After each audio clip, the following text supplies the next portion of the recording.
Welcome to my YouTube channel.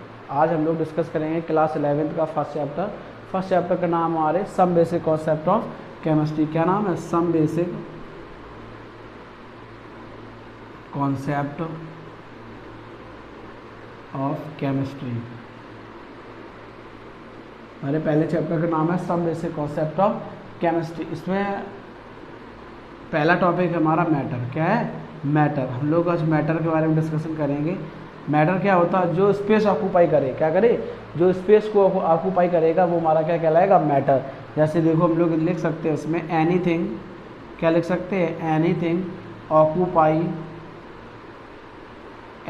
Occupied the space, anything occupy the space is called matter. क्या कहेंगे उसको हम लोग? मैटर। अगर एग्जाम्पल लिखेंगे जो स्पेस ऑक्यूपाई करेगा उसको हम लोग क्या कहेंगे? मैटर।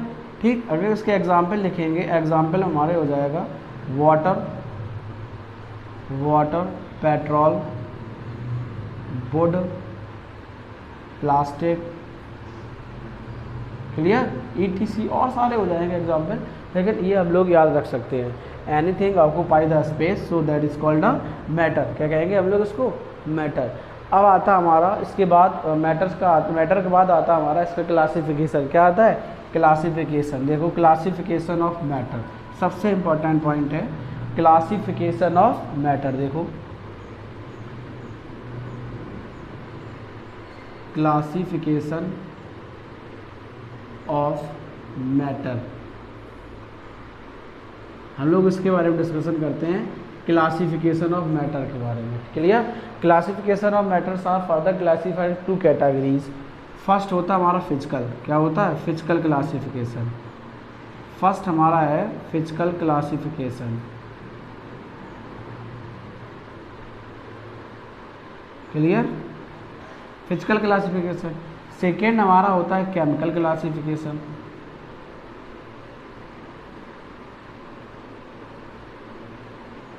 क्या होता है हमारा? Chemical classification. Clear? First physical and second chemical classification. Physical classification further classified three categories. First is the solid, liquid and third is the gas. क्या हो गया हमारा? सॉलिड, लिक्विड और gas. Chemical classification are further classified two categories. First is the pure substance, and second is the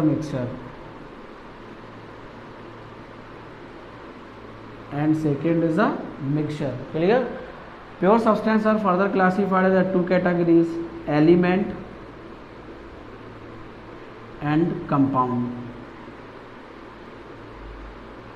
clear? Element and compound. ठीक है। Elements are further classified three categories. कितनी categories में classified होता है? Three categories में।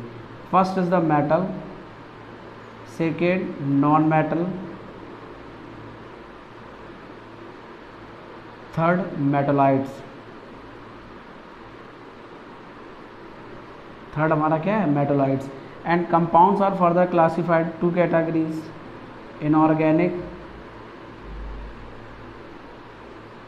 and organic. clear? Inorganic compound and organic compound. clear? Mixtures are further classified two categories, homogeneous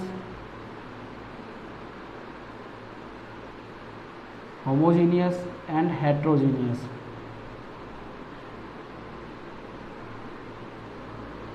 homogeneous and heterogeneous. clear? ये हमारा है मैटर्स का classification. क्या है? मैटर्स का क्लासिफिकेशन। देखो मैटर्स का एक बार फिर से क्लासिफिकेशन को एक्सप्लेन करते हैं। देखना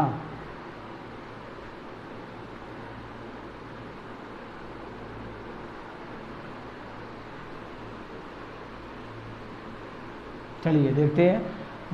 classification of matters are further classified as two categories. First physical classification and second chemical classification. Physical classification further classified solid, liquid and gas. क्या?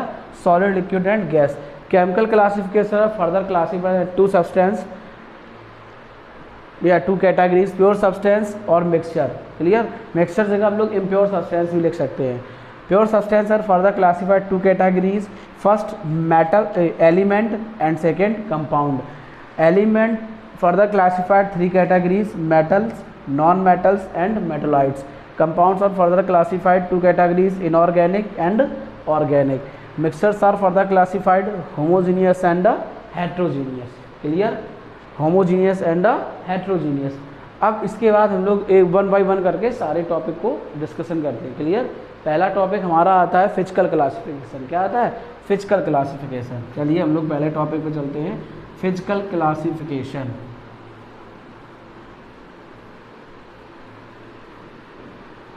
देखिए हमारा पहला टॉपिक है फिजिकल क्लासिफिकेशन। क्या है? Physical classification.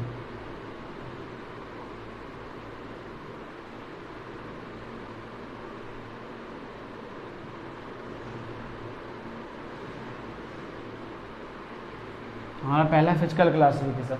फिजिकल क्लासिफिकेशन हमारा पहला point आता है सॉलिड। क्या आता है? सॉलिड।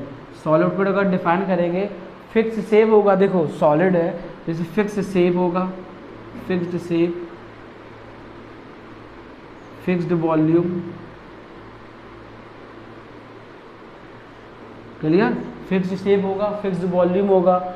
जब फिक्स्ड शेप और फिक्स्ड वॉल्यूम है तो उसको हम लोग क्या कहेंगे? सॉलिड। क्या कहेंगे हम लोग उसको? सॉलिड। क्या कहेंगे? सॉलिड। जैसे सॉलिड के एग्जाम्पल हम लोग लिखेंगे, अगर एग्जाम्पल लिखेंगे तो एग्जाम्पल हमारे हो जाएगा वुड लिख सकते हैं, एग्जाम्पल में वुड लिख सकते हैं। क्लियर, गोल्ड लिख सकते हैं। क्लियर, आयरन लिख सकते हैं, ETC और सारे लिख सकते हैं। लेकिन अगर हम लिखना चाहें तो इसके लिए लिख सकते हैं all metals are solid form. All metals are find out in the solid form, but except में लिख सकते हैं मरकरी एंड गैलियम। क्या लिख सकते हैं? Mercury and gallium. बट ये छोड़ दो, वरना लिखना हो तो कोई बात नहीं। वुड एंड गोल्ड, आयरन और सारे हैं वो अपने अकॉर्डिंग लिख सकते हैं सॉलिड में। सेकेंड पॉइंट आता है हमारा लिक्विड। क्या आता है? लिक्विड। लिक्विड में क्या होता है हमारा? Fixed volume. क्या होती है हमारी? Fixed volume. फिक्स्ड वॉल्यूम होता है हमारा है। Do not fix the shape, do not fix a shape, do not fix a shape. Shape fix कैसे नहीं होता? ये देखो, जैसे हम इसको किसी भी, जैसे आपने समझे हमने दो बीकर लिए। क्लियर, एक बीकर हमने 500 वाटर ले लिया, एक बीकर 500 का ml का लिया, एक बीकर हमने 100 ml का लिया। अगर 500 ml से हम बीकर से लिक्विड निकाल के 100 ml में डाल देंगे, जो 100 ml का बीकर शेप होगा उसका शेप एक्सेप्ट कर लेगा। तो इसमें एग्जाम्पल में लिख देंगे इसमें वाटर। क्या लिख देंगे? वाटर। क्या लिखेंगे? वाटर लिख सकते हैं इसके एग्जाम्पल में। ठीक है, लिक्विड के अकॉर्डिंग हम इसमें ब्रोमीन भी लिख सकते हैं और इसमें हम HG भी लिख सकते हैं। क्या लिख सकते हैं? Br भी यूज़ कर सकते हैं और HG भी यूज़ कर सकते हैं। क्लियर, अब आता है हमारा गैस। गैस में क्या होता है? देखो गैस में हमारा क्या होता है? Do not fix a same volume. Clear, do not fix shape and volume, shape and volume. Clear, do not fix shape and volume. अब देखो इसमें ये दोनों हमारे फिक्स रहते हैं, इसमें एक चीज़ हमारी बिगड़ जाती है, शेप। एक शेप, इसमें कुछ भी फिक्स नहीं रहता। अब देखो सॉलिड में दोनों चीज़ें फिक्स रहेंगी। ठीक, सॉलिड में ऑल शेप फिक्स है, लिक्विड में वॉल्यूम तो फिक्स है बट शेप फिक्स नहीं है। गैसेस में do not fix a shape and volume. Example में क्या क्या लिख सकते हैं? एग्जाम्पल लिख सकते हैं ब्यूटेन। क्या लिख सकते हैं? Butane, propane. क्या लिख सकते हैं? Butane and propane. यहाँ हाइड्रोजन भी लिख सकते हैं, कार्बन डाइऑक्साइड भी लिख सकते हैं, नाइट्रोजन भी लिख सकते हैं, ETC। क्लियर, इतने में किसी कोई डाउट? Okay, thank you.